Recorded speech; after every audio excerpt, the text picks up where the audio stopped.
So in this video, I'm just going to show you the top 5 guns you need to use right now with their attachments. I'm not going to bore you with all the stats. I'm literally just going to show you the attachments, and I'm going to talk a little bit of an overview of the weapon so you know how it hits and why it's so good. And I'm going to show you a little bit of gameplay on each one of the guns while we're going through them so you can see if this gun is for you and for your game style.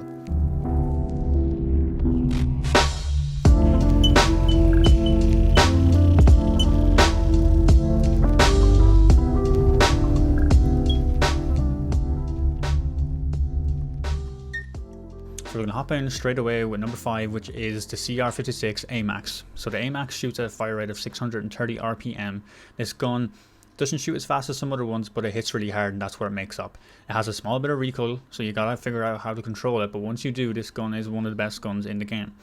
So this gun can hit you with a headshot of 56 damage, it can hit you with a chest shot of 42 damage, and it can hit you with a stomach or arms and leg shot of 35 damage also. That is over the first 24 meters, but after 24 meters, it will go down to 51 for the head, 38 for the chest, and 32 for the body. So these are the best attachments you can run the AMAX right now. It is a monolithic suppressor, it is the XRK Zodiac 440, it is the Commando foregrip, it is the VLK scope, and it is the 45 rounds.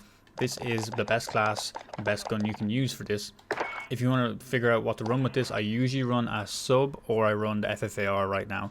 So the Mac 10 is really handy because it's such a fast fire rate compared to the slow fire rate with the AMAX, where it would make up in them short ranges. So coming into number 4, I really wanted to put a sniper into this top 5, and I had to go with the Kar 98K because it is actually just taken over. Everyone has used it since the new meta of pushing with a sniper and an AR has come in, and this has become one of the most used snipers in the game. So I had to include it, and I'm pretty sure you won't be disappointed when you set up your gun with this. And I recommend running this with either an FFAR or a really fast short range to medium ranged rifle. Attachments you're going to run on the Kar 98K are the monolithic suppressor, the single custom 27.6 barrel, you want to run the TAC laser, you want to run the sniper scope, and you want to run the stipple grip tape underneath. Now, if you want, you can change the sniper scope to the variable zoom. I know people like to have a longer zoom, but I stick with the sniper scope as it gives me cleaner shots and it works into that general medium range, and I like to run it with a fast pushing weapon. So that's what this is mainly for, is pushing and being an aggressive sniper class, but also being able to hit a few tasty long shots. So moving on to number 3 on the list, and that is the FFAR, and this gun hits so hard and it's so strong right now. People are using it as their secondary, as their sub, and so they're running 2 ARs basically, and it is the meta right now. So what you should do is run this with a sniper or an AR because it runs like a sub and it's better than most subs. That's why I didn't include the Mac 10, because I feel like this takes over from the Mac 10 and people are running this instead of the Mac 10, which is crazy, but it is what it is right now. So the FFAR will run at a fire rate of 900 RPM, so this hits so quickly, it'll still outshoot most of your subs. It also hits really strong, so for the headshots it's going to hit 45, for the chest it's going to hit 33, for stomach and limbs it's going to hit 30. That's for the first 36 meters. Anything after that I don't really think it matters, because that's where you're going to be using this as your secondary and as your pushing class. But if you really want with this gun is the recoil can get a little bit shaky, but with this class setup the recoil I think is the best, and it's controlled very well. It has a strong horizontal pull, so you have to be careful with that, but vertical is very easy to control and it's very strong. So the best attachments you can run on the FFAR are the agency suppressor, you want to run the takedown barrel, the 20.3, you want to run the field agent grip, you want to run the Raider stock, and you want to run the 50 fast mag, because you run through your ammo so quickly with this high fire rate, you need to reload really quickly. And of course you want to run the agency suppressor because it got buffed, so it's back to normal again, in case you have not noticed.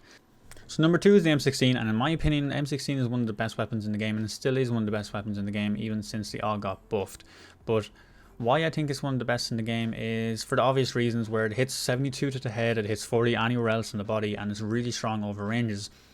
But sometimes I lean towards the M16 over the likes of our next weapon because of the recoil control and how it goes directly up, and it's very compact, and I like that I'm able to hit my shots more consistently with this over distance. Attachments you want to run with the M16 are the agency suppressor, the strike team barrel, the 3x Axel arm scope, the field agent foregrip, and the 60 rounds fast mag. With these attachments this weapon becomes an absolute beast and can hit scan people over 100 meters long, and I feel like this is one of the best weapons you want to use right now. If you like that, just vertical recoil going straight up, this is the 3-round burst for you.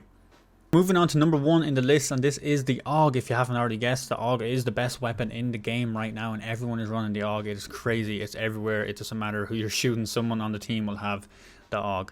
And the reason they have the AUG is because since Season 2's update, it got a buff, and it now matches the base velocity speed of the M16. So what does this mean? It means that the AUG actually beats the M16 in every category, or matches it in some categories, but we know for a fact now that it will actually outshoot the M16 if your shots are on target. Now, the AUG actually hits the exact same as the M16. When it comes to headshot damage, it's 72. When it comes to anywhere else in the body, it's 40, and that's exactly the same as the M16. So you can kind of guess the attachments for this because you already know what we did for the M16, and it's not going to be much different for the AUG. So the attachments we run on this are the exact same as the ones we ran on the M16. It's the agency suppressor, the strike team, the field agent foregrip, and we have to run the 54 fast mag for this one because it's different. But I feel if you want, drop fast mag and use a 45 round drum to not kill your ADS speed, and then you want to run the 3x axial arms. The only downside I see with the AUG, recoil control is a little bit different than the M16, as the spread goes kind of out towards horizontal and it's a bit less consistent, but the M16 has a very, very consistent directly vertical recoil. So sometimes I lean towards the M16, and sometimes I want to go for the faster TTK, which is the AUG. So it's down to you. Test out both. I'm sure both of the guns will definitely serve you well. They're the best guns in the game. The top 2 definitely, because they are the top 5 guns you want to use in the game right now. It's Season 2. Give them a shot, take screenshots of them and try them, and tell me what you think. Leave down in the comments below if they're actually as good as I'm trying to say, and I know they are. All I ask is that you click the subscribe button down below, because I'm putting valuable content like this going forward. Hopefully these classes will help you out, and thanks for watching the video.